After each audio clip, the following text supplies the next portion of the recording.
rassrochkaga berildi, narxlari pastga qarab quladi.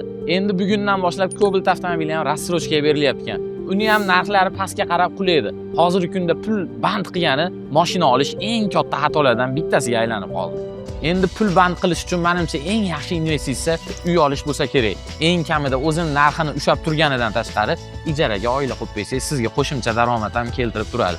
Uy olishda quruvchini tanlash juda ham muhim. Men sizga eng ishonchli quruvchilardan bo'lgan 5 bola Buildings qurilish kompaniyasining uylarini taklif qilmoqchiman. Sizni mashinangizni bozor narxidan ancha qimmatroqqa sotib olib, qolgan qismini 60 oyga hech qanaqa foiz va peniyalarsiz o'zini narxida bo'lib to'lash bilan mana shunaqa uylarni berishyapti ekan. Loyihalar juda ham ko'p. Nur kompleksi bor, Marg'ilondan Marg'ilon City, bundan tashqari yangi loyihalarni ham boshlashyapti ekan. Bemalol kelasiz, mashinangizni qimmatroqqa sotib olib turib, sizga xohlagan loyihangizdan uylarni berishadi. Mashinangiz qimmatroqqa olingandan tashqari, mashinaning puli boshlang'ich to'lov sifatida baholanadi va bundan tashqari sizga o'sha summaga qarab turib chegirmalarni berishadi.